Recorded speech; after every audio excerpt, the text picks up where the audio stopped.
En esta ocasión, nosotros nos vamos a concentrar a partir de la página 166, donde se va a hablar de la intuición ciega y el raciocinio infinito. ¿No? Y veremos también las aporías a las que conllevan. O sea, digamos, como veremos el aspecto empírico de nuestra condición humana, que sería la intuición, que Florensky va a mostrar que es ciega, y también nuestra condición racional. Y veremos, digamos, su mala infinitud, o hacia dónde es que esto nos va precisamente a conducir. ¿Por qué? Porque recuerden que en este sentido Florensky también está adelantando la búsqueda de una certeza. O sea, ¿cuál es la certeza? Es justamente la certeza de la verdad. Entonces, lo primero que comienza afirmando Florensky es que nosotros, a grandes rasgos, podemos establecer un triple juicio. O mejor dicho, podemos establecer tres tipos de juicios dependiendo de la dimensión desde cuál lo vamos a asumir. O sea, si lo vamos a hacer de nuestra propia dimensión empírica o sensible, se establecería lo que Florensky llama la autoevidencia de la experiencia sensible. Entonces, podemos utilizar el juicio como una autoevidencia. Vamos primero a poner los elementos centrales y ahorita veremos las implicaciones que tiene, sobre todo para alcanzar la certeza de la verdad. Entonces, el juicio es, digamos, ya algo que nosotros establecemos y que tiene el carácter, en este sentido, de una autoevidencia. Puede darse a partir de la experiencia sensible. Ahorita explicamos bien a qué se refiere.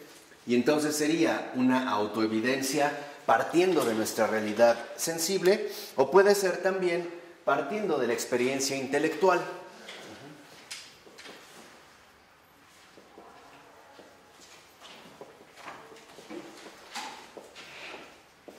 Partiendo entonces de esta experiencia intelectual. E incluso podríamos hablar de un juicio, una autoevidencia, a partir, por ejemplo, de la intuición mística.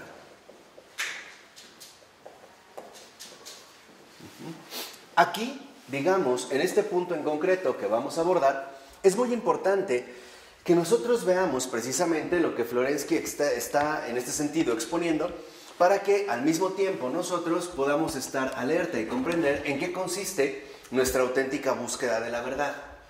Cuando Florensky se refiere a la autoevidencia del juicio por experiencia sensible, se está refiriendo básicamente a toda la serie de emociones, ¿no?, o sensaciones que nosotros podríamos adquirir como un dato inmediato. Por ejemplo, cuando nosotros, nos podemos llegar a sentir decaídos, tristes o alegres o festivos, ¿no? Sería un dato. Y sería un dato inmediato que es real. O sea, es todo aquello que nosotros establecemos, por ejemplo, a partir de nuestra experiencia sensible. Por el contrario, cuando habla de la experiencia intelectual de la autoevidencia, son, digamos, las conclusiones que nosotros sacamos a partir de la serie de razonamientos que vamos estableciendo. Y ya no lo hacemos desde el punto de vista sensible o empírico, ¿no?, desde nuestra experiencia sensible. Ya lo vamos a hacer, por ejemplo, a partir de nuestro nivel intelectual.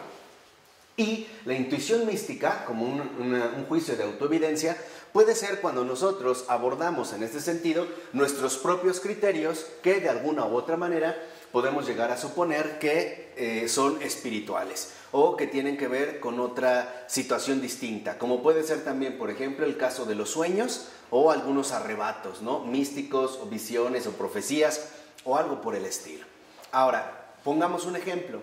Una persona se siente mal, por lo que sea. Y entonces, a partir de esta autoevidencia, de esta sensación, él va a establecer un juicio, ¿no? Este malestar que siente para él va a ser real. Y por eso va a ser, digamos, como autoevidente. ¿Por qué? Porque lo está viviendo. Entonces, a partir de esta experiencia sensible, puede ser que él ahora fortalezca ese juicio, pero desde la experiencia intelectual. Por ejemplo, suponiendo que me siento mal porque nadie me quiere, o porque estoy solo, o porque Dios me ha abandonado. Entonces nosotros pasamos, por decirlo así, de la sensación al discurso, a la argumentación.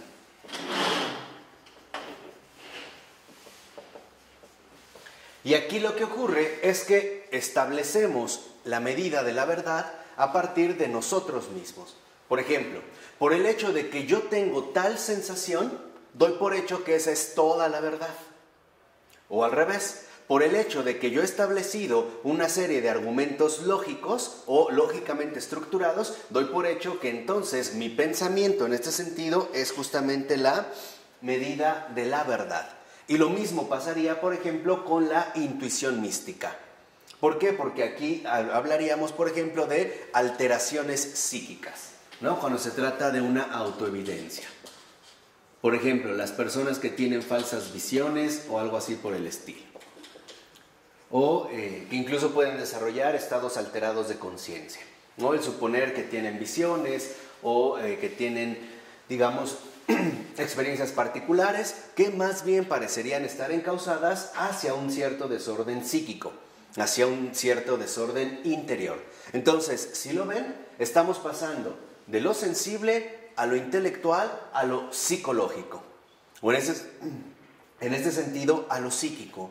Lo que va a mostrar Florensky, y eso es lo que vamos a ir explicando en cada uno de estos pasos, es que suponer que la verdad depende de la autoevidencia que nosotros mismos formamos es un fatal error. Es quedar atrapados precisamente en la estrechez de nuestra propia subjetividad limitada. Por ejemplo, hay personas que a partir de sentirse mal consideran que entonces todo está mal.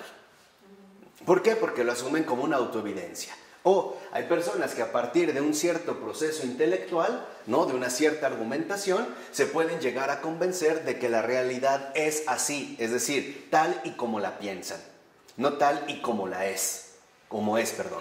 Y también aquí, hay personas que toman su intuición mística como una autoevidencia a partir de estas alteraciones psíquicas y estarán convencidos, por ejemplo, que lo que ellos ven o ellos viven, esa es la única verdad, aunque todos en este sentido les pudieran demostrar que no es así o que están en un error.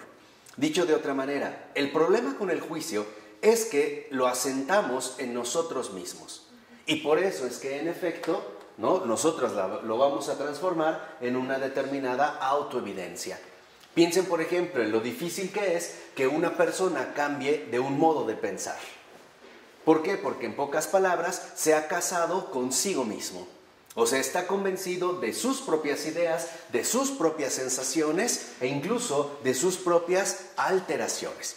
Esto puede darse en este caso. Ahora, cuando habla, por ejemplo, Florensky de la intuición, que sería, digamos, como una experiencia sensible, directa o inmediata, lo primero que menciona es que carece de racionalidad.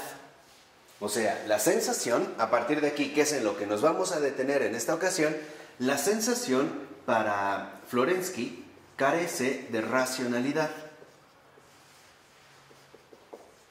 Es, por decirlo así, ¿no?, una vivencia inmediata, es decir, sensible.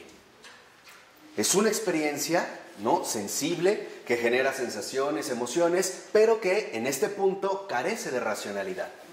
En este punto, lo que yo les había dicho es que lo que va a mostrar Florensky es que cuando nosotros queremos basar, digamos, la verdad en cualquiera de estas tres fases, ya sea en el sentir, en el pensar o en una especie de alteración psíquica, que puede llamarse mística, resulta ser un error.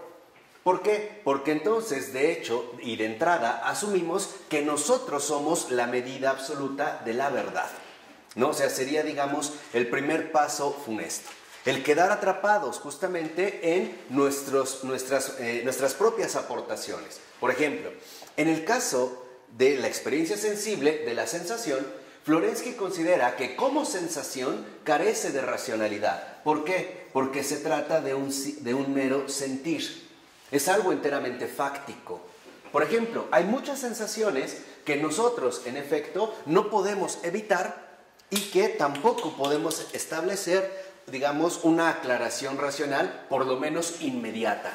Nos está hablando en este punto Florensky del nivel de la sensación, o sea, del nivel de la sensación. O sea, está haciendo una crítica Florensky a los empiristas, que consideran que las sensaciones son, digamos, las fuentes reales de la verdad. Todo depende de lo que nosotros vivimos en sensaciones. No todo va a depender, por ejemplo, en pocas palabras, de lo que nosotros vamos a percibir a través de los sentidos, sin todavía pasarlo a este nivel intelectual. Podríamos decir, en este sentido, lo que está criticando Florensky es al empirismo, porque el empirismo es una corriente filosófica que sostiene que la verdad es de tipo empírica, es decir, que las fuentes de la verdad provienen a partir de nuestras experiencias sensibles. Y por eso le van a dar, por ejemplo, mucho peso al ámbito de las sensaciones, porque considerarán que las sensaciones son indudables, ¿no? Son plenamente certezas infalibles de la verdad que en este sentido se está manifestando o se está dando. Entonces, por un lado, está hablando del empirismo y lo va a criticar. Aquí va a hablar del racionalismo. Por ejemplo, al estilo cartesiano. Aquí estaría un John Locke, que considera que todo el conocimiento, todo lo que podemos conocer y por ende la verdad, viene en base a nuestros sentidos, a lo que nuestros sentidos captan. Por ejemplo, si yo capto calor, esta sensación es absoluta. Y esta, digamos, información recibida a través de los sentidos resulta ser la medida de toda la verdad, ¿no? Para la gente, por ejemplo, que solo fuera en ese sentido empírica, o que quisiera hechos demostrables, no fácticos, o sea, que buscaran demostraciones palpables, es decir, que pudieran darse también a través de las sensaciones. Cuando Florensky pasa a la experiencia intelectual, a la autoevidencia de la argumentación, lo que va a criticar es el racionalismo.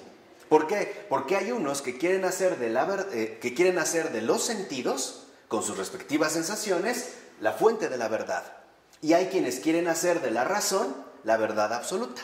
O sea, solo es verdad lo que nosotros somos capaces de pensar. Y hay algunos otros más arriesgados que ni siguiendo la línea empírica ni la línea racional buscan irse por otra tendencia que llaman mística, que estaría más allá, por ejemplo, tanto de las sensaciones reales que nosotros tenemos como de los procesos intelectuales o argumentativos que podemos realizar, ¿no? Entonces irían, digamos, por un camino distinto. Lo que nos va a mostrar Florensky, voy a avanzar un poquito para que vean hacia dónde va, es que la verdad no es ni enteramente empírica, ni enteramente racional, ni enteramente de una especie de alteración psíquica extraña. Que la verdad es espiritual.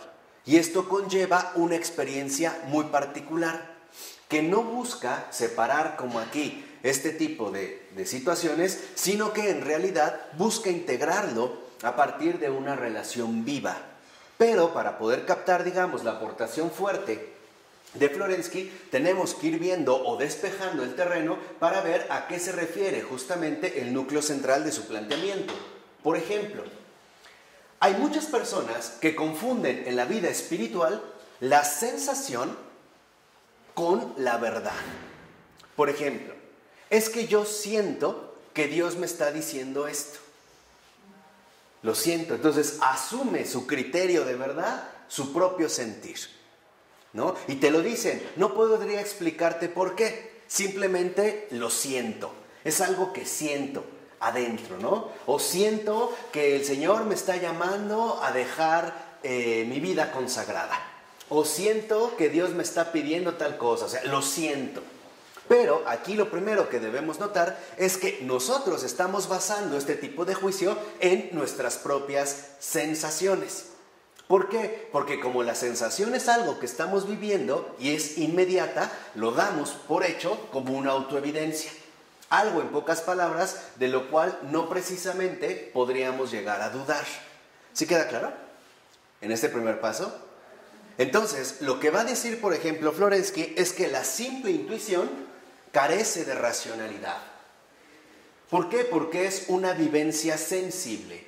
No está todavía estructurada acorde con las exigencias de la razón.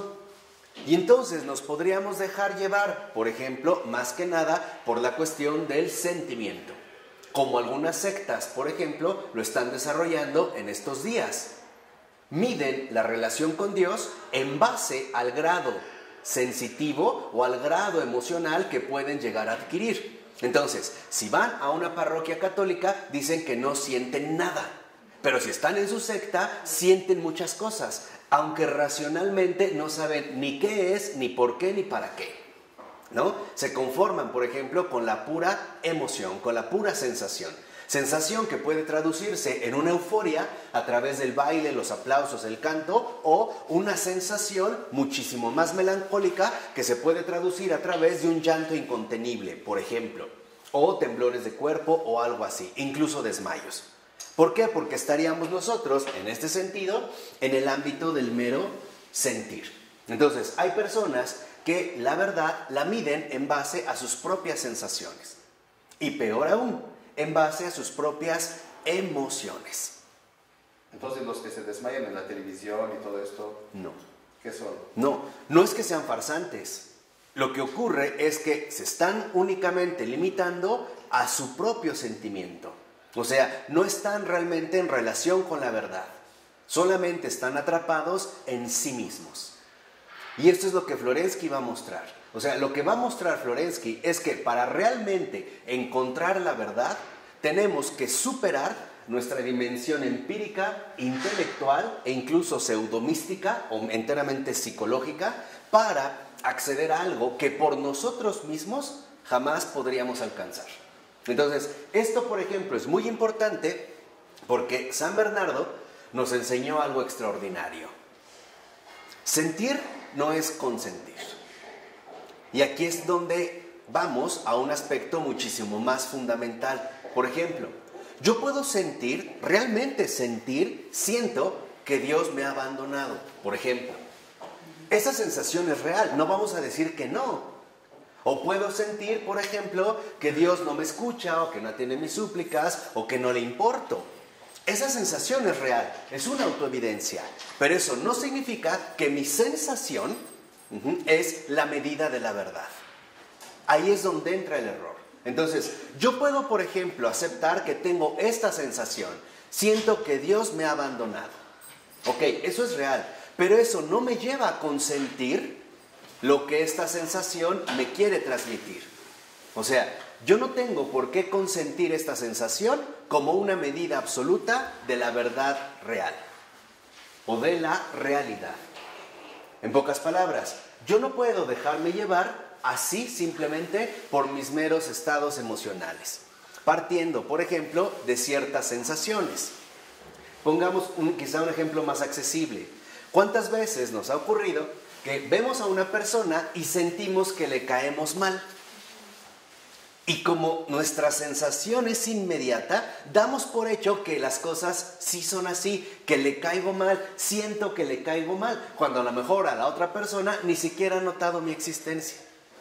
Pero yo ya doy por hecho, basado en mis propias sensaciones, que sí, que le caigo mal, o que no me quiere, o que tiene un mal juego conmigo, o algo por el estilo. Y esa es la trampa. O sea, la trampa aquí consiste en que quedemos atrapados en nuestras sensaciones y que le demos a esta sensación el peso de la verdad. Eso es justamente lo que habría que evitar. ¿Por qué? Porque en la 167, por ejemplo, Florensky dice algo muy claro. En el primer párrafo, uno o dos renglones abajo de la mitad, dice: el hecho bruto, el simple dato, o sea, la sensación, la autoidentidad egoísta de cada elemento no pueden ser el criterio último de la verdad. Entonces, lo que vemos, y de ahí es donde proviene, en efecto, el error, es que el sentir, asumido como una autoevidencia total, como lo que siento es lo que es, confundir el sentir con el ser, eso viene de una única raíz, el egoísmo. O sea, reduzco toda la realidad a mi propio sentir. ¿Sí queda claro? Entonces, como yo siento que le caigo mal a otra persona, pues entonces doy por hecho que en efecto la otra persona me odia. ¿En qué me estoy basando? En mis propias, ¿qué? Emociones. Tan es así, y esto es tan importante, que hoy vemos, por ejemplo, que la bipolaridad es un hecho. La bipolaridad consiste en personas que en efecto asumen sus propias sensaciones como un criterio de la verdad, ¿no? Como si toda la verdad se redujera a lo que empíricamente nosotros podemos en este sentido experimentar. ¿Y a qué nos va a llevar? Al aislamiento. ¿Cuántas personas están convencidas de algo porque dicen que lo sienten, cuando en realidad no es para nada así? O sea, aquí nosotros caeríamos en el egoísmo de las sensaciones.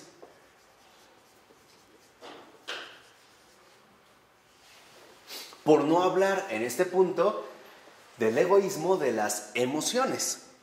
No, me siento mal, entonces a todos trato mal. O me siento enojado y entonces a todos trato precisamente con ese tipo de enojo. ¿Vamos? Entonces, aquí es donde nosotros debemos de darnos cuenta que de fondo, en efecto, a lo único a lo que nos va a llevar es al vacío. Y por lo tanto, va a insistir Florensky, nos va a llevar a la nada, es decir, a la soledad. ¿Por qué? Porque si yo me comprometo absolutamente con mis propias sensaciones, entonces esto significa que voy a renunciar a la realidad objetiva. O sea, lo que Florensky en este sentido está criticando es la subjetividad, aunque sea empírica. Hay personas que están convencidas de que las cosas son de una manera porque dicen que así lo sienten. Hay personas que están convencidas de que las van a matar porque sienten que alguien las persigue, por ejemplo. Y están convencidas de que es así y tienen esa sensación. O hay personas que sienten o dicen sentir, aunque no tienen bases intelectuales, que su pareja los engaña. Siento que me engaña, siento que algo me oculta, siento que no sé qué, y terminan matándola a balazos, por ejemplo. Entonces, lo primero que nosotros debemos de reconocer aquí es que se trata, dirá Florensky, del espíritu de la muerte. ¿Por qué? Porque la autoevidencia, y aquí es, digamos, una de las críticas más centrales que Florensky realiza, a mi entender, es que la vamos a basar en A igual a A, que se ha asumido como el principio lógico de identidad por excelencia. O sea, una cosa es la misma cosa. A igual a A. Por ejemplo, lo siento, entonces es igual a es así, ¿no? Empezamos a igualar sensación y realidad, subjetividad con objetividad. Mi propia condición humana con la medida total de la verdad. Entonces, lo que quiero que vean es que no se trata, porque eso sería inhumano, de anular las sensaciones. Se trata de no quedar atrapados en ellas, que es algo muy distinto. No asumir, por ejemplo, mis sensaciones precisamente como si lo fuera absolutamente todo. O dar juicios acerca del mundo en general a partir de mis propias sensaciones, a partir de mis propias experiencias sensibles. Porque para Florensky, A igual a A no es más que vacío. ¿Qué significa? Que no hay otra cosa. Remitido al ámbito que nos interesa, al ámbito humano, A igual a A, por ejemplo, significa yo es igual al yo. Yo lo siento, eso es. Yo lo siento, tengo esta sensación, entonces eso es. Me estoy sintiendo muy mal, tengo una sensación mal y de antemano pienso que me voy a morir, por ejemplo. ¿Por qué? Porque nosotros asumimos que en nuestras sensaciones está dada la verdad. O dicho de otra manera, que solo a través de nuestras sensaciones es que podremos entrar nosotros en contacto precisamente con la verdad. Entonces, lo primero que Florensky nos alerta es que no podemos nosotros seguir aferrados a este tipo de criterio vacío. ¿Por qué? Porque A es igual a A anula cualquier otra posibilidad que no sea el sí mismo, el yo. Entonces decimos, bueno, es que Dios es malo porque yo siento esta cosa. Y va a ocurrir algo muy similar en el ámbito intelectual. Yo pienso que Dios es malo, por ejemplo, porque esto y esto, y empezamos a desarrollarlo, pero ya no nos vamos a apoyar en nuestras sensaciones. Ahora nos vamos a apoyar en nuestros argumentos. Y vamos a empezar a dar un montón de argumentos que en realidad no buscan convencer a la otra persona. Buscan mostrar nuestra propia soberbia. O sea, nuestro propio egoísmo. porque para Florensky A es igual a A, es vacío porque clausura algo diferente al sí mismo. No, porque también anula la infinidad. Claro. Y el misterio inabarcable. Entonces, si se anula este misterio, o sea, clausura algo diferente al sí mismo, al mero yo, quiere decir entonces que para Florensky todo va a quedar limitado a mi propia condición subjetiva. Y para Florensky esto significa la muerte. Es decir, precisamente el rechazo de la verdad. No sé, rechazo la verdad a favor de mí mismo. Entonces, quito la verdad y yo me pongo en el centro. Eso es el egoísmo, ¿eh? Dicho sea porque mis creencias son Dios. Mis sensaciones. Estamos aquí hablando de la sensación. Sensaciones también. O sea, mi sensación es esa, entonces lo que voy a hacer es no ponerme en el centro en lugar de la verdad. Pero es porque lo que siento es lo que creo, ¿no? Exactamente, ¿no? Lo que siento es lo que creo, es lo que afirmo, es lo que es. Entonces, yo lo siento, eso es. ¿Qué quiere decir? Que nosotros igualamos sensación a realidad, sensación a verdad, yo a todo. Y entonces empezamos, por ejemplo, a describir el mundo en términos de nuestra propia sensación, ante todo subjetiva. Marco, ¿hay religiones que fomentan esta teoría? Sí, por supuesto. Bien. Por ejemplo, no tanto como religiones en cuanto tal, porque involucrarían al menos la dirección hacia una trascendencia, ¿no? Pero sí hay posturas supuestamente espirituales que están basadas en aquí. Por ejemplo, que se anuncian o están en la tele, la brasileña, se apoya mucho en esta, ¿no? sí, claro. ¿Por qué? Porque, digamos, una postura actual que busca ante todo, ¿no?, favorecer el manejo de las emociones, que hoy se maneja tanto, lo que está diciendo es todo depende de ti, ¿no? Como acabo de ver que anunciaron un libro, la felicidad depende de ti. Tú manejas tus sensaciones. Entonces, tú sientes que está bien, está bien. Tú sientes que está mal, está mal. Y aquí es cuando empezamos a, digamos, a establecer la autoafirmación. Y se pare de sufrir, ¿no? Por ejemplo, ¿no? De lo que se trata es que tú seas el dueño, no de ti mismo, de todo. Que tú seas el centro de la verdad. Y ese es el egoísmo. El egoísmo es colocarse en el centro y quitar la verdad. Eso es el egoísmo, ¿eh? Es quedar atrapado en uno mismo. Entonces, lo que nos está mencionando Florensky no es que las sensaciones sean equivocadas. Lo equivocado es que las absoluticemos como un criterio definitivo que nos permite comprender absolutamente todas las cosas. Por ello, no es casual que para Florensky, este igual a es la victoria del egoísmo. ¿Cómo dijiste quitar la verdad y ponerse en su lugar? No, quitar la verdad y colocarse uno en ese centro, ¿no? En el lugar que de hecho le corresponde a la verdad. Es no pensar en nada, o más bien, más que en sí mismo, ¿no? Quedarse atrapado en sus propias sensaciones. Hoy nuestra cultura, en gran medida, maneja mucho esta postura. Un ejemplo, tú cásate o anda con alguien, pásatela bien, siéntete bien, cuando ya no te sientas bien, al carajo y búscate otra opción. Y aunque esto suene risible, es lo que ha permitido, por ejemplo, que los divorcios cada vez tomen más fuerza. Si tú le preguntas a una persona, ¿por qué te divorciaste?, una respuesta muy usual que vas a encontrar es que ya no me sentía bien con esa persona. Al decirte, ya no me sentía bien con esa persona, quiere decir que sus decisiones están tomadas a partir de sus propias, ¿qué?, sensaciones. Y entonces él da por hecho que su sensación es el criterio de la verdad absoluta. Ya no me siento bien contigo, te mando al carajo. Me siento bien contigo, te busco. Y esta es la victoria del egoísmo, porque entonces nosotros nos volvemos más bien manipuladores de todo lo que nos rodea. O sea, vamos a utilizar a los demás en nuestro propio beneficio. ¿Me sirves? ¿Me haces sentir bien? Me sirves. Ya no me siento bien, no me sirves. Te desecho, te rechazo. Y esto no solo, por ejemplo, se ve a través de las relaciones humanas, también incluso en gran medida en las situaciones laborales. Entro a un trabajo y me siento bien, pasa un poco de tiempo, ya no me sentí bien por los motivos que sean y me voy. Renuncio. Y renuncio por una simple razón.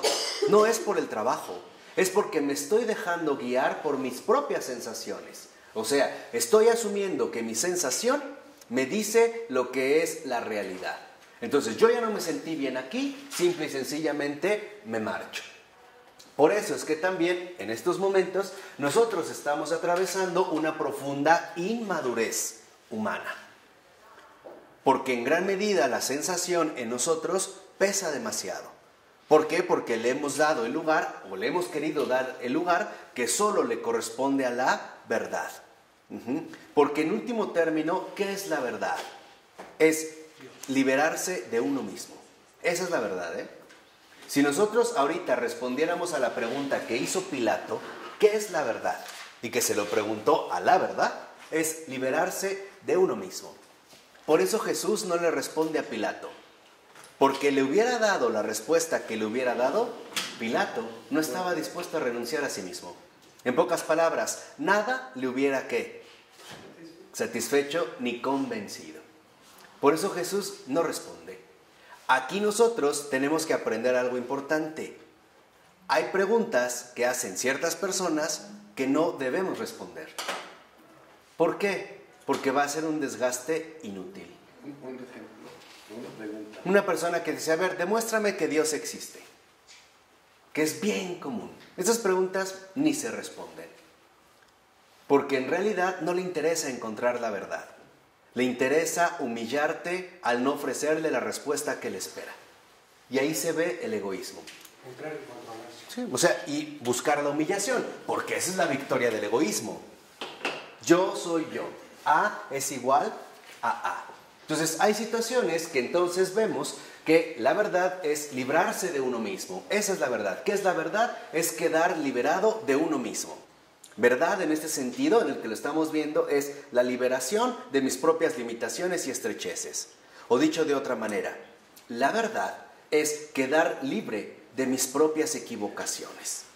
Esa es la verdad. Entonces, si avanzamos precisamente, ¿no?, sobre este criterio, lo que vemos es que para que nosotros, por ejemplo, asumamos el sentir como el criterio absoluto de la verdad, ¿no?, y la victoria del egoísmo, entonces nosotros nos vamos a reducir al aquí y ahora. ¿Por qué? Porque una de las características fundamentales de la sensación es su intensidad.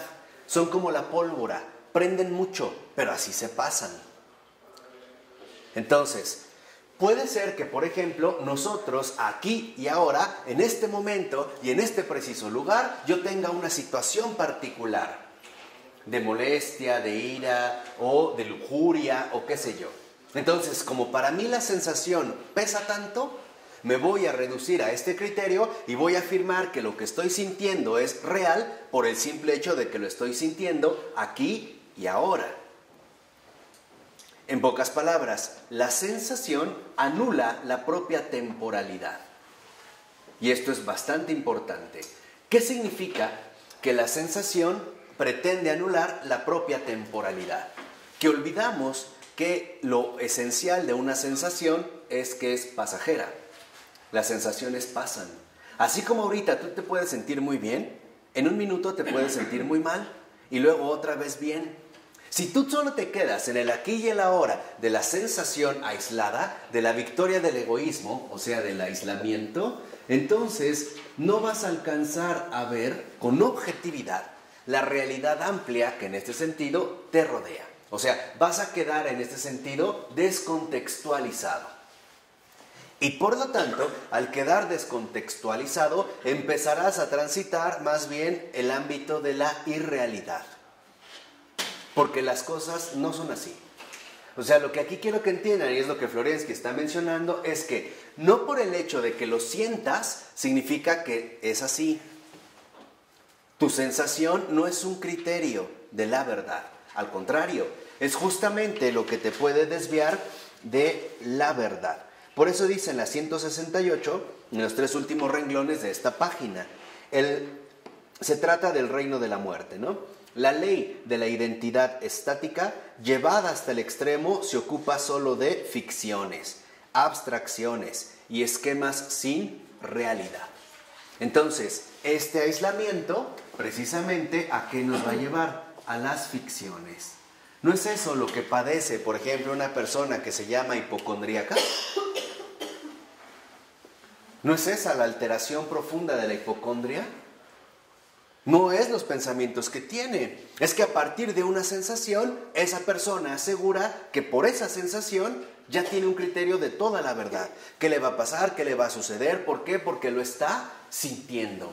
O sea, cuando una persona asume la verdad a partir, o según, ¿no? Asume la verdad a partir de sus propias sensaciones, lo que te está diciendo es, yo soy la verdad. Eso es lo que te está diciendo, yo soy la verdad, yo lo estoy sintiendo. Y por lo tanto, yo voy a definir cómo son las cosas. Por ejemplo, una persona puede sentir que su pareja no la ama. ¿Y eso significa que realmente no la ama? No. Aunque lo sienta, ¿eh? Nosotros podemos sentir, y es muy común, que Dios no nos ama. Incluso que Dios nos ha rechazado o que nos ha abandonado. ¿Eso significa que en realidad ha ocurrido? No. Entonces, aguas. ¿Por qué? Porque si nos dejamos llevar por el mero ámbito de la intuición inmediata, o sea, de la experiencia sensible, asumiendo que la verdad es según mi propia sensación, vamos a terminar en un mundo realmente de ficciones. Y por lo tanto, en algo irreal. Lo único que va a provocar la victoria del egoísmo es que caigamos en ficciones que de hecho van a generar profunda violencia entre los que nos rodean e incluso entre nosotros mismos. ¿Sí queda claro este primer punto o no?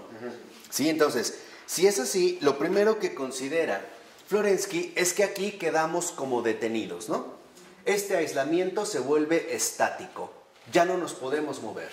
Me quedo, por así decirlo, hundido en mi propia, ¿qué? Sensación.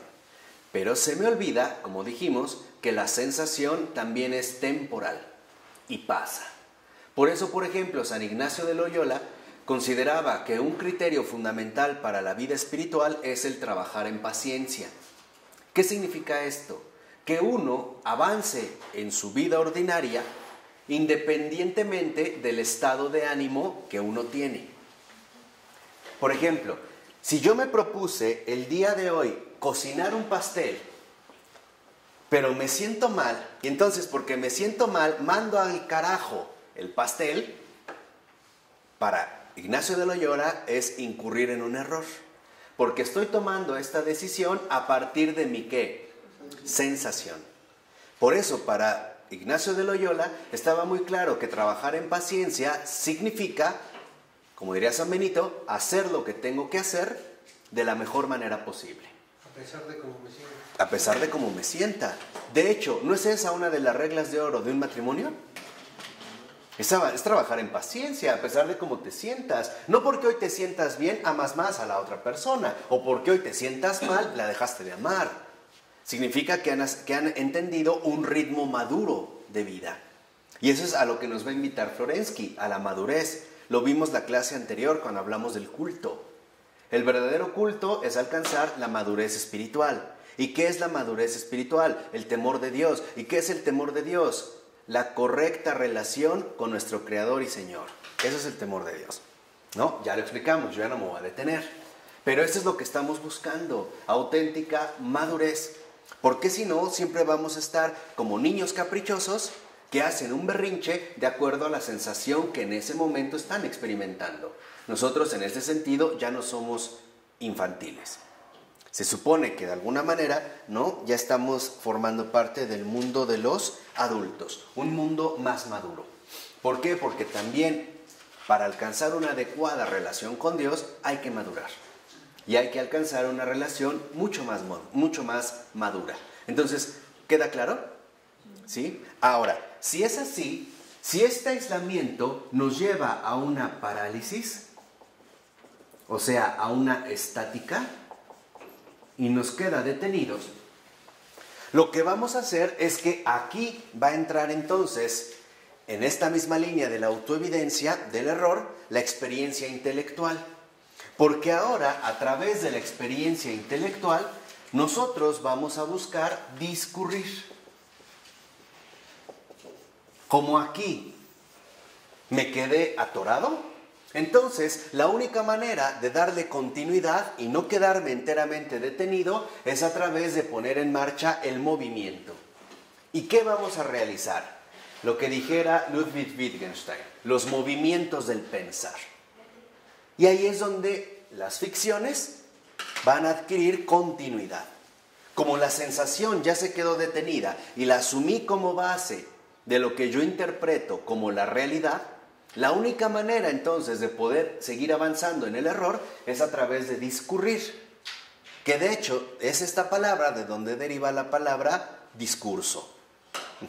Nosotros vamos a elaborar entonces un determinado discurso. ¿Por qué? Porque lo que nosotros finalmente vamos a buscar es poner en marcha el entendimiento.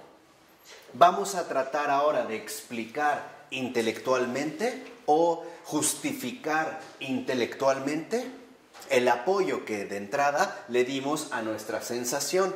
Entonces yo puedo decir, por ejemplo, claro, es que yo me siento mal porque mi jefe no me trata bien, o porque mi esposa no me hace los huevos como a mí me gustan, o me siento mal porque el mundo no me entiende, o porque este gobierno se empeña en que mi vida sea un desastre. Y entonces vamos a empezar a avanzar. Pero ya no lo hacemos desde lo empírico, desde la sensación. Ahora lo vamos a hacer a partir de la argumentación. De tal forma que entonces lo que vemos es que en efecto, va a decir en esta 168, en los dos últimos renglones, que el mero entendimiento y por tanto los sistemas que se basan sobre él no pueden pasar o rebasar esta ley estática.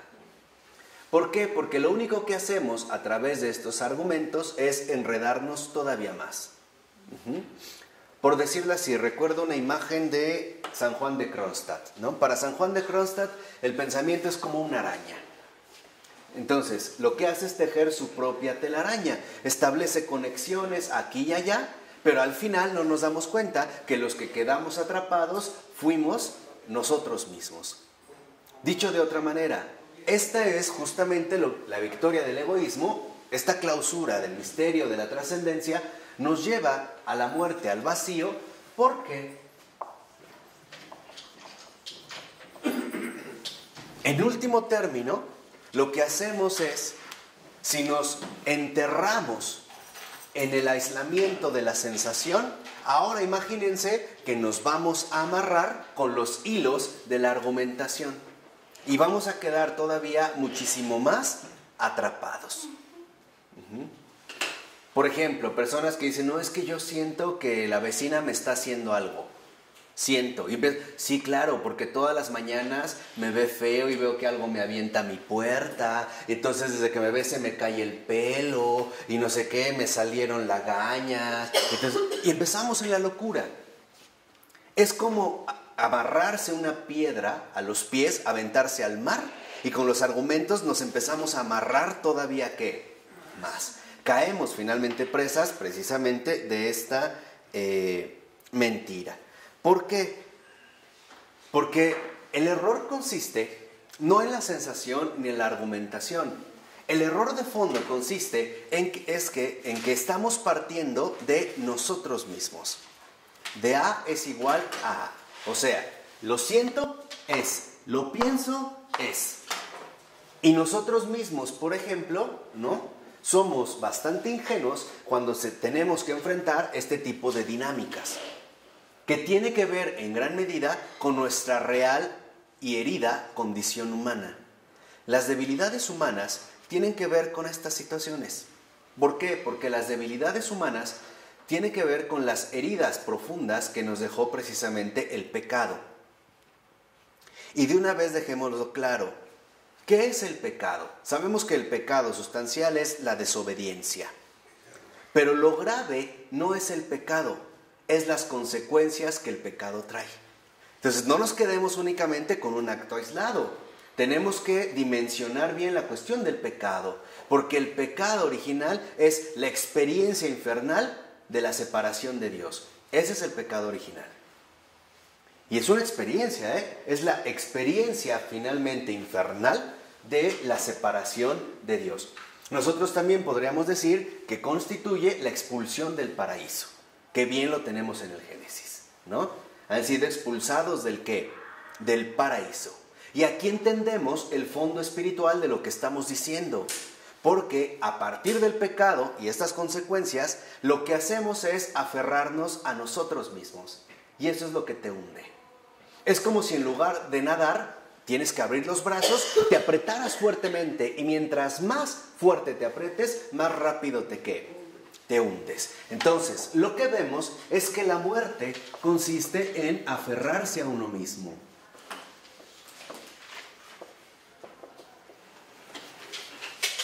Ahí es donde nosotros experimentaremos o comenzaremos a experimentar la muerte, en el hecho de quedar aferrados a nosotros mismos, ya sea a partir de nuestras sensaciones o bien ya sea a partir de ¿qué?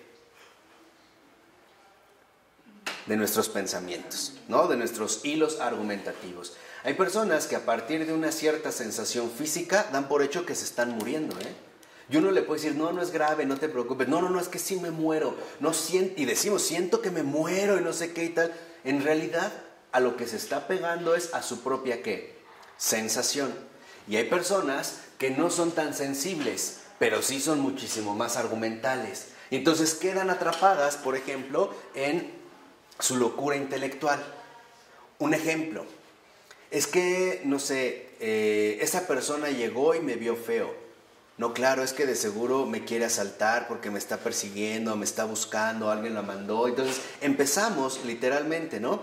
A ir a un vacío. Y por lo tanto, ¿no? Hacia el reino de la muerte. Entonces, lo que vemos es que el entendimiento no puede, por lo siguiente, dice en la primera nota de la 169, dice Florensky, no puede considerar como dotado de existencia real como verdad más que A igual a sí misma y no igual a lo que no es A.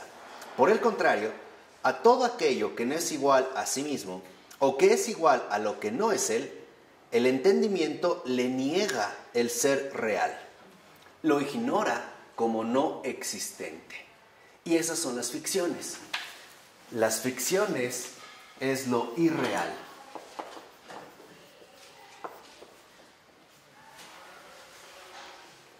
Ahí es donde nosotros, en efecto, también podríamos decirlo, por utilizar un lenguaje quizá mucho más cercano a nosotros, que ahí es cuando comenzamos a fantasear, ¿no? Y empezamos literalmente, ¿no? A dar vuelta y vuelta y vuelta y vuelta y vuelta, únicamente poniéndonos vendas como una momia, directos para irnos al sarcófago, es decir, al ataúd.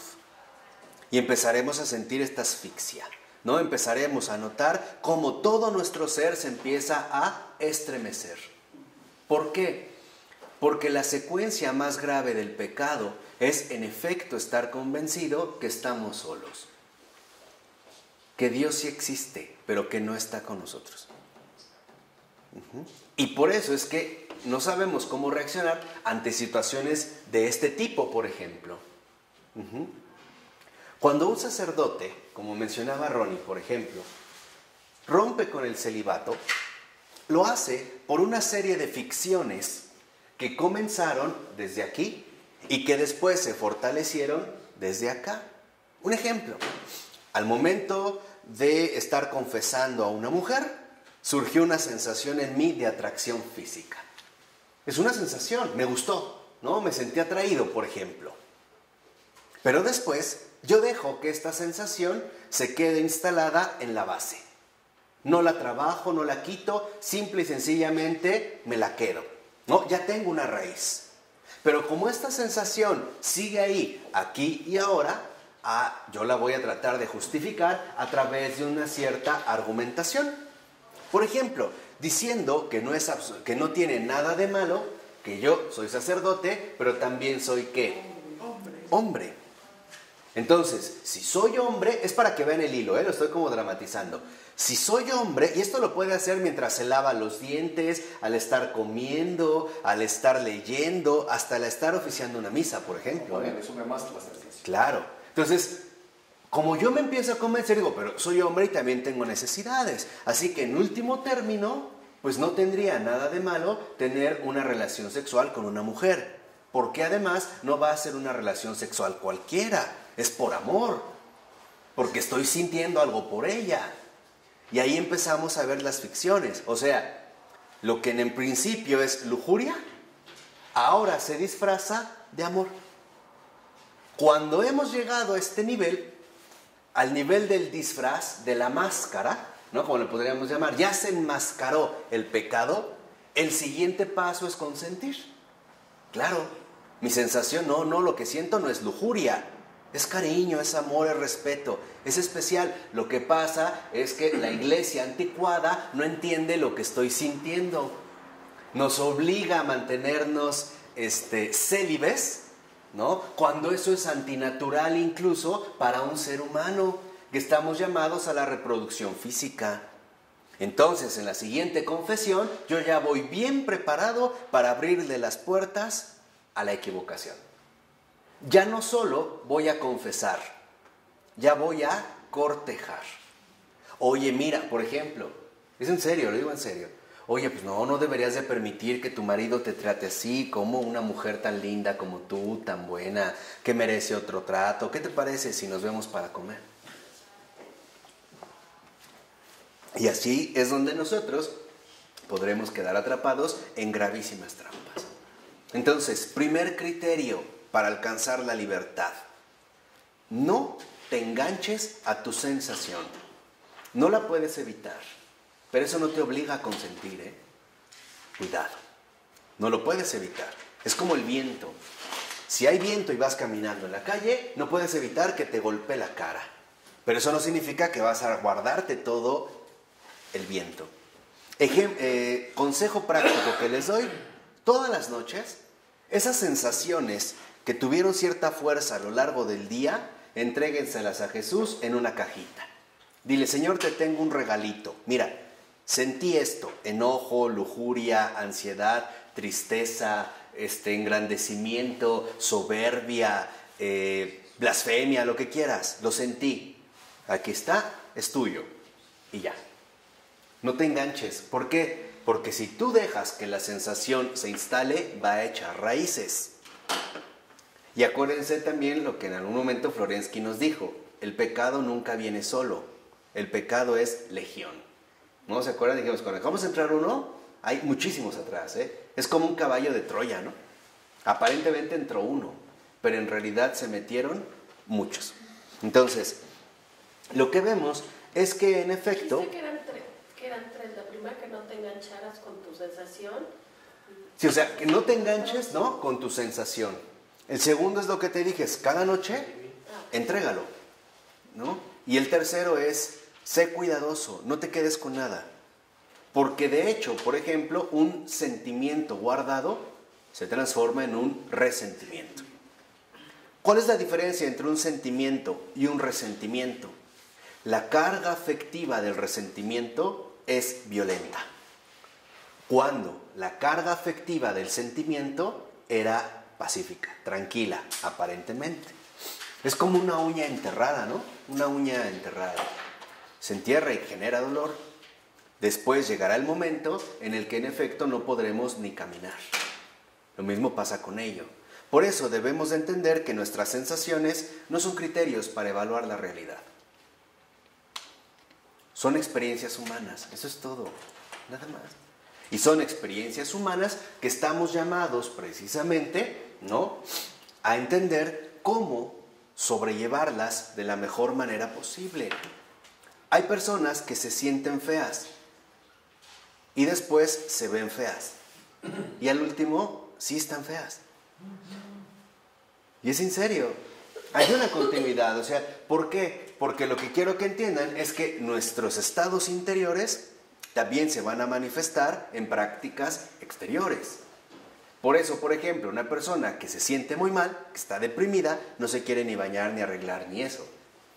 Y no es porque se afloja, es porque de verdad no puede. Su mismo estado interior la lleva a asumir una actitud de este tipo. Ahora, ese es el paso para la sensación. ¿Qué pasa con el discurrir? Que el discurrir, como dijimos, proviene del entendimiento, ¿no? Se liberan los hilos de la telaraña que llamamos argumento. Y entonces, por ejemplo, nos vamos atrapando.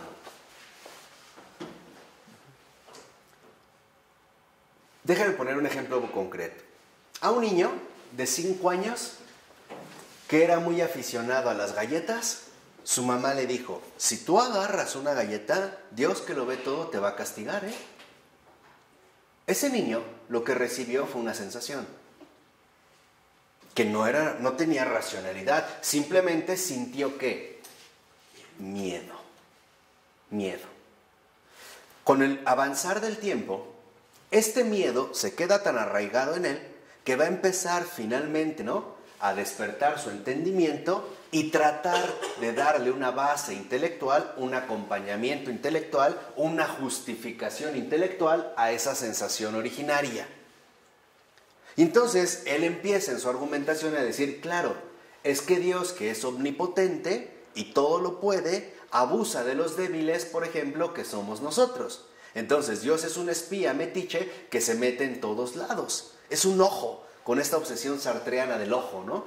Es un ojo que todo lo ve y que está en todos lados y que además es morboso porque nada más está esperando el menor detalle para castigarme, para aplastarme.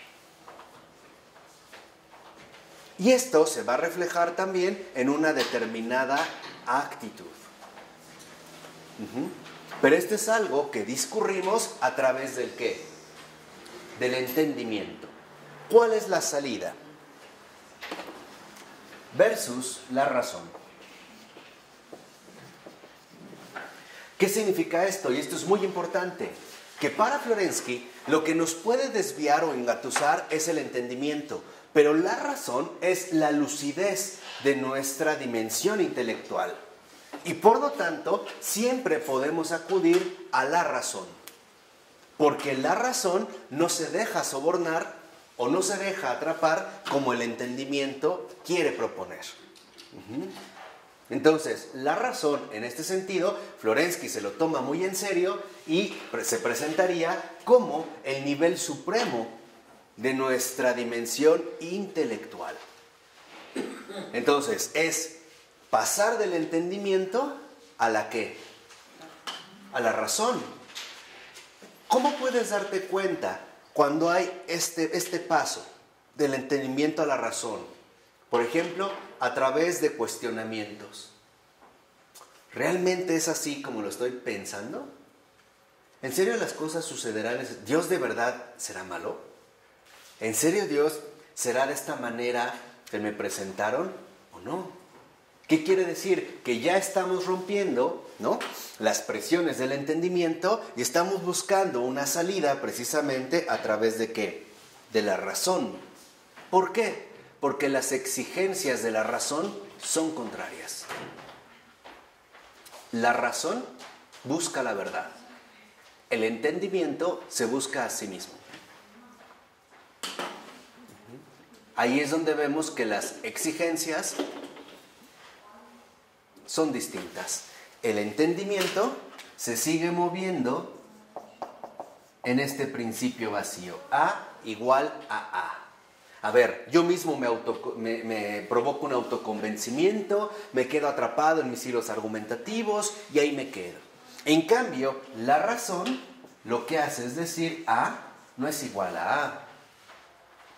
Empieza a romper las ataduras, ¿no?, que en el entendimiento nosotros empezamos a desarrollar de manera gradual. Por ello no es casual que en ese sentido también Florensky vuelva a recuperar la dignidad de la razón que ya los antiguos habían en ese sentido destacado. Porque en último término lo que considera Florensky es que el entendimiento en este sentido es hostil a la vida. Y esto puede resultar muy fuerte, pero tiene razón. ¿Por qué? Porque el entendimiento lo único que quiere es reducir todas las cosas a su propia medida. De hecho, él había dicho que el diablo se queda con su entendimiento, con pura razón, el puro entendimiento. Claro, no hay razón en él. Sí, él lo ha dicho, que el diablo no se va a quedar con su puro entendimiento. Ya no tiene otra cosa. No, es entendimiento puro. Entonces, lo que vemos es que, en realidad, el entendimiento puro es el diablo. Ese sí es el puro entendimiento, ¿eh? Es entendimiento puro. No hay otra cosa. ¿Es subjetividad? Total. Total. Solo Sin él. salida. Sin No hay salida es. Y estos son los primeros pasos hacia el infierno. Por eso, lo que quiero que aquí mediten, y es muy serio, es que cuando les mencioné lo del pecado original, no era gratuito. Porque las consecuencias del pecado es asumir la misma dirección del padre del pecado. O sea, las consecuencias del pecado son irse al infierno. Esas son las consecuencias del pecado.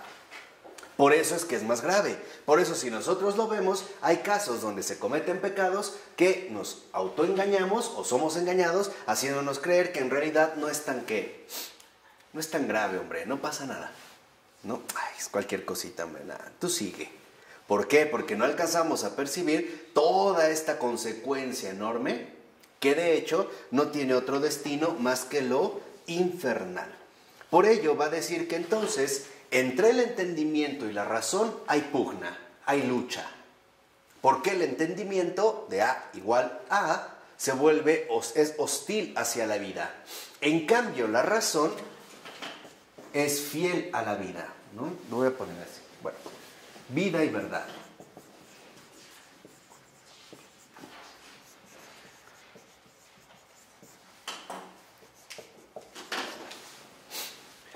Entonces podríamos decir, bueno, con esto, ¿qué es lo que precisamente Florensky nos está sugiriendo? Lo que Florensky nos está sugiriendo es que nos demos cuenta que la razón es fiel tanto a la vida como a la verdad. Y que debemos de recuperar nuestra verdadera dignidad racional. Hay mucha gente que se bloquea con no entender. Les voy a poner 3 ejemplos muy sencillos. Una persona abre un libro, 2 hojas, ay, no entiendo nada, lo botó. Ya. Ahí vemos que para esa persona A es igual a A. Es hostil a la ¿qué? A la vida. Otra persona tiene que resolver un problema, no entiendo, lo rechazo. ¿Por qué? Porque no se ajusta a mí. Y otro peor, yo no entiendo eso de que Dios es trino y uno, yo no creo en Dios, no entiendo. ¿Por qué? Porque pareciera que entonces el entendimiento es una especie de molde cerrado y nosotros quisiéramos meter la realidad entera a nuestro propio molde. Y cuando algo amenaza a quebrar este molde, ¿qué es lo primero que se nos ocurre? Rechazarlo. Rechazarlo, decir no, eso no puede ser, eso no es real, eso es falso, esto no sé qué. Y para darle contundencia a nuestra negación, vamos a aventar otra tanda de seda, o sea, otra bola de hilos argumentativos. ¿Sí? Dicho de otra manera, la huella que toda realidad humana tiene a causa del pecado original es la negación. Es el no a la verdad. En todas sus dimensiones, ¿eh? Es no él, solo yo. ¿Se acuerdan que ese es el lema del demonio? No él, solo yo. Y el infierno hace coro, 3 no es 3. Entonces, esta es la huella. Aquí es donde nosotros nos quedamos atorados. Por eso es que el Señor no permitió que la razón se viera en este sentido maltratada. Se vio debilitada, pero no corrompida. ¿Sí captamos la diferencia? Se vio debilitada, sí, pero no corrompida. Por eso es que nosotros siempre podemos de nuevo retornar a la ¿qué? A la razón. ¿Cómo? Purificándonos del apego a nuestro propio entendimiento. O dicho de otra manera, rompiendo, combatiendo contra la victoria de nuestro propio ¿qué? Egoísmo. Por eso les decía, ¿no? ¿Qué es la verdad? Es poder liberarse de uno mismo, ser liberado de uno mismo. Y aquí vemos que entonces el mundo, como tanto también lo insistió Benedicto XVI, no es un caos irracional, es logos. Es logos porque no viene de un entendimiento, viene de la ¿qué? De la razón suprema por excelencia. En este sentido, podríamos decir, viene de Dios mismo. Aquí es cuando nosotros vemos que, por ejemplo, este dilema tan común entre la fe y la razón, para que sea realmente abordado, tiene que hacerse justamente desde la fe y la razón, no desde la fe y el entendimiento. Y es curioso, pero nuestro afán más habitual es entender. Y no sé si les ha pasado que no entiendes y te bloqueas, te frustras, te cierras, te niegas. Entonces, aquí tenemos, les vuelvo a decir, el efecto, la huella más grave que hay en nuestra realidad humana, la negación. Porque mientras Dios es sí, el maligno es no. Y ahí es cuando nosotros vemos esta debilidad o inclinación, que es lo que estamos llamados precisamente a vencer. Porque si algo vino Jesús, ¿no?, a salvarnos, es a salvarnos de nosotros mismos. Ese es, digamos, lo opuesto a la victoria del egoísmo, que es la victoria de Cristo. En otra ocasión, si quieren, se las explico. Pero es muy importante que nosotros entendamos lo que en efecto, al menos aquí, está de por medio. ¿Por qué? Porque en último término, para Florensky, queda claro que la pura sensación, el hecho bruto, el dato fáctico y el puro entendimiento frenan la dinámica del espíritu. Porque A es igual a A, es vacío y muerte, porque está sustentado en un no otra cosa, solo yo.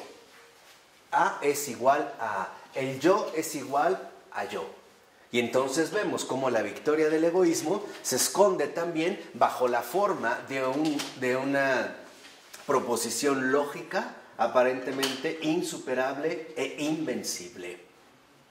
El no, como tal, la negación, es justo lo opuesto a lo que Dios ha hecho. Es justamente lo opuesto. Entonces, si nosotros seguimos atrapados en nuestras propias sensaciones y en nuestros propios hilos argumentativos, en nuestro discurrir desde el entendimiento, hacia donde nos estamos dirigiendo es al vacío y a la muerte. ¿Por qué? Porque le estamos diciendo no a la verdad. Y por lo tanto, seguimos aferrados a nosotros ¿qué? Mismos.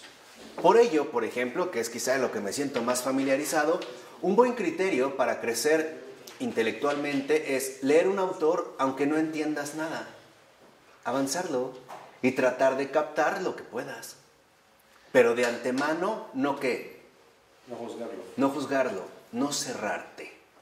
¿Por qué? Porque la razón que es fiel a la vida y a la verdad involucra que entonces la razón es apertura. Porque ya aquí se pierde la escucha de la audiencia. Claro. Ya no hay escucha, ya no hay comunicación. No hay nada. No hay nada. Es, digamos, un monólogo, ¿no? Es como un autodiscurso, que de fondo en realidad podríamos mostrar que se trata en efecto, ¿no?, de un engaño.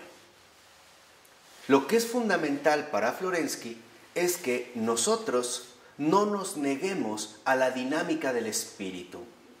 ¿Qué es la dinámica del espíritu? El superarnos a nosotros mismos. Esa es la dinámica del espíritu. Es crecer en todos los ámbitos. Cuando nosotros no estamos dispuestos y de antemano estamos en un no, significa que nosotros entonces hemos tomado una postura. ¿Qué quiere decir? Que en el fondo no queremos. No quiero otra cosa. Y esto es, ahí es donde se ve el desorden más profundo de la condición humana. No quiero otra cosa. Oye, mira, pero te sientes así, pero no estás tan mal. No, no, no, me siento así, me muero. Es que yo pienso que bla, bla, bla. Oye, pero mira, la cosa no es así. No, no, no, es que yo pienso, pero es una bola. Lo que te está diciendo es, yo no quiero otra cosa. O sea, de fondo, este no es un no quiero. Y ahí se ve la dentadura filosa del egoísmo. El egoísmo es, no quiero.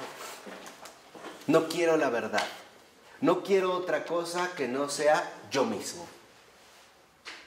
Es justamente, ¿no?, lo que nos está enseñando Florensky, la manera en la cual también desde nuestra dimensión empírica o dentro de nuestra dimensión intelectual se puede la seidad, ¿no?, también filtrar y buscar dominarnos por entero. Quisiera a este respecto dar un ejemplo distinto. Albert Einstein. Albert Einstein desarrolla primero su teoría de la relatividad general.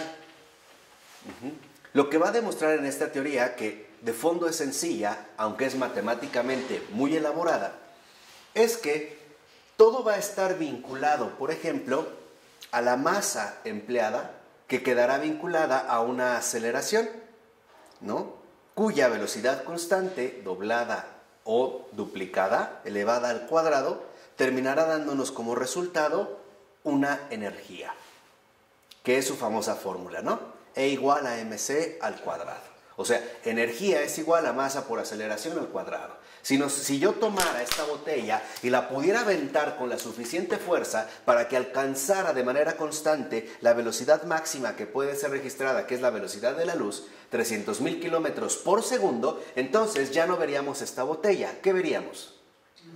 Un luz, ¿no? Un rayo. Que salió después en las caricaturas de los 60s de Flash Gordon y estas cosas, ¿no? Corría y nada más dejaba la luz.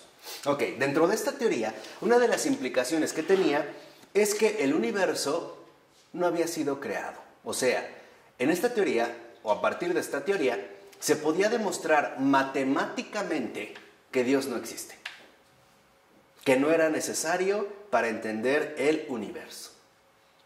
Cuando Albert Einstein se dio cuenta de esta situación, él estuvo totalmente convencido de que lo que estaba mal era él mismo, que lo que estaba mal era su teoría. ¿Qué hizo? Crear la teoría de la relatividad especial.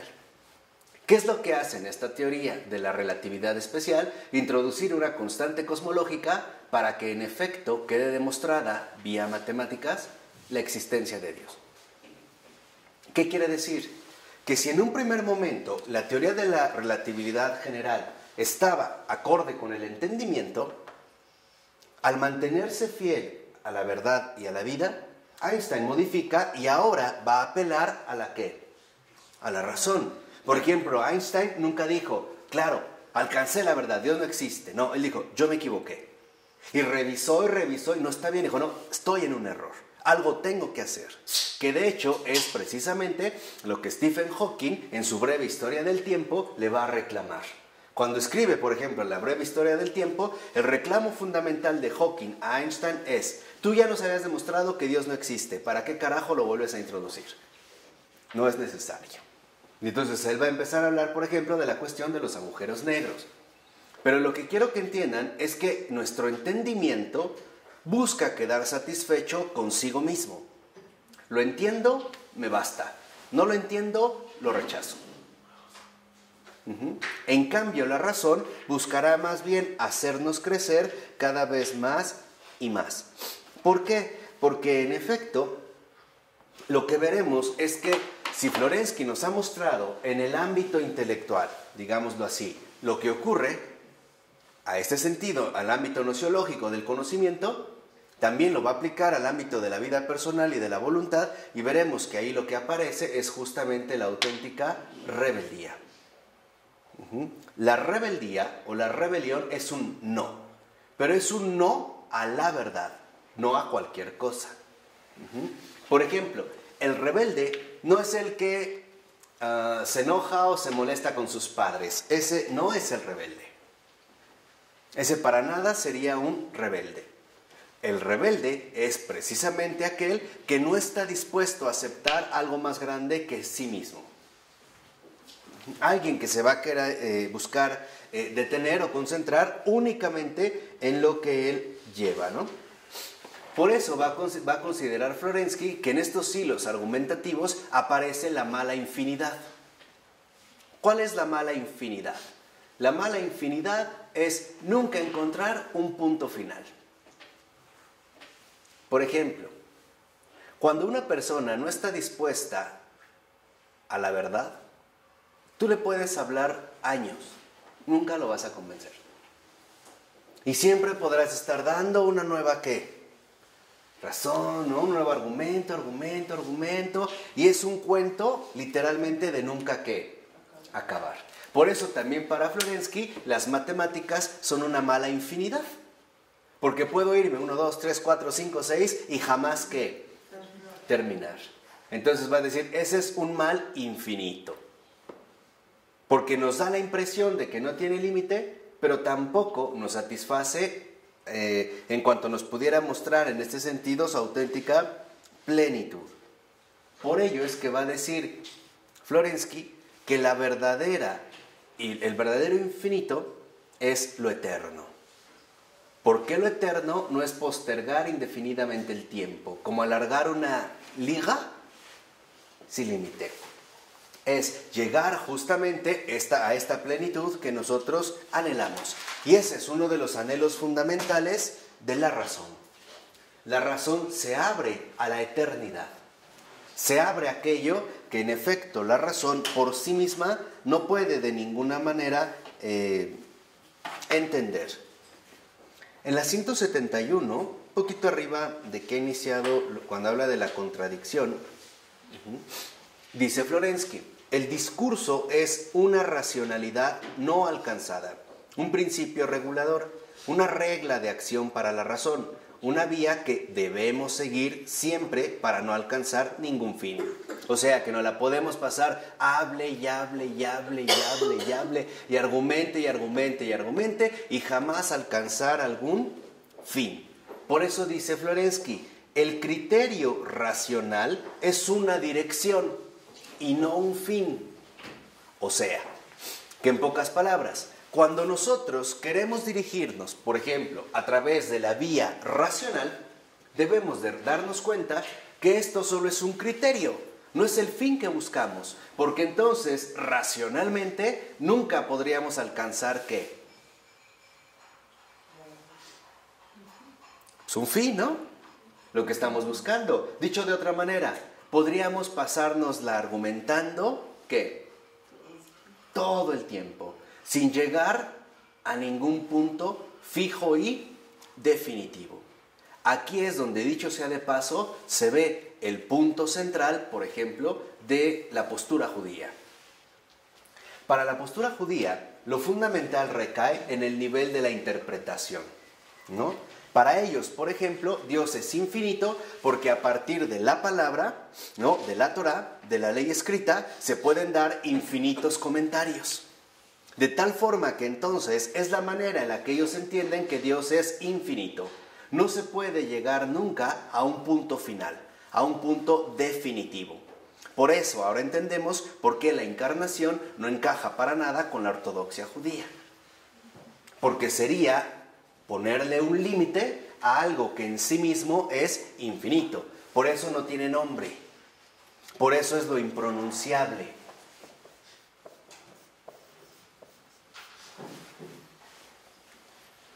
Nosotros decimos Yahvé, porque es una adecuación lingüística, pero el nombre es este. ¿Cómo se pronuncia? ¿Quién sabe? El nombre hebreo que emplean es este,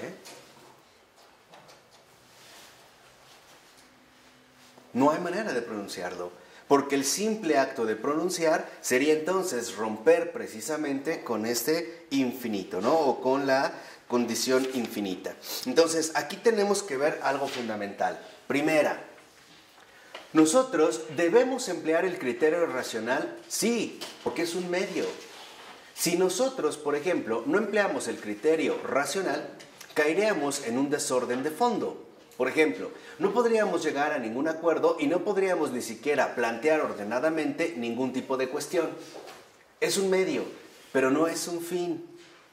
Lo que nosotros buscamos, y eso es lo que les decía, es alcanzar la verdadera razón que me abre, por así decirlo, el camino a otra cosa distinta, a la verdad. Entonces, podríamos ver cómo en este discurrir o en este caminar hay varias cosas precisamente en las que nosotros podríamos quedar enganchados. Una, las sensaciones. Dos, nuestros propios pensamientos. Y tres, esto no lo menciona Florensky aquí, pero vale la pena detectarlo. Cuando asumimos como autoevidencia la intuición mística que en realidad tiene que ver con alteraciones psíquicas. Ejemplo, a veces nosotros podemos suponer que tenemos contactos místicos, apariciones, visiones, locuciones, cuando en realidad no es otra cosa más que una alteración psicológica propia. O dicho de otra manera, que es un desorden mental. Yo no estoy diciendo con ello que todo sea un desorden mental. Lo que estoy diciendo es que pueden darse casos donde en efecto estas supuestas manifestaciones místicas no sean más que estados alterados de conciencia.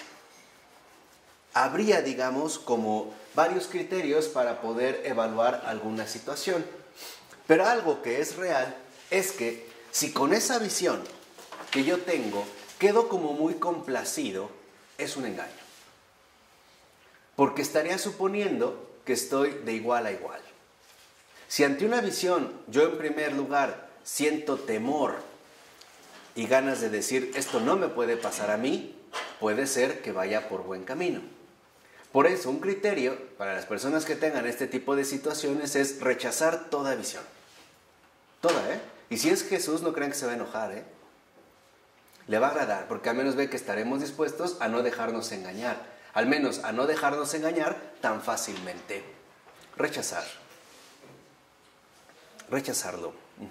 No confundir nuestras propias aspiraciones, que pueden ser psicológicamente obsesivas, con las realidades objetivas que en este sentido se puedan llegar a presentar, o bien que se puedan llegar finalmente a suscitar o a dar. Rechazarlo. Por eso, si lo vemos, cuando el ángel se aparece a María, lo primero que le dice que es: no temas. Y ahí vemos la humildad de María. No soy digna de algo así. No temas.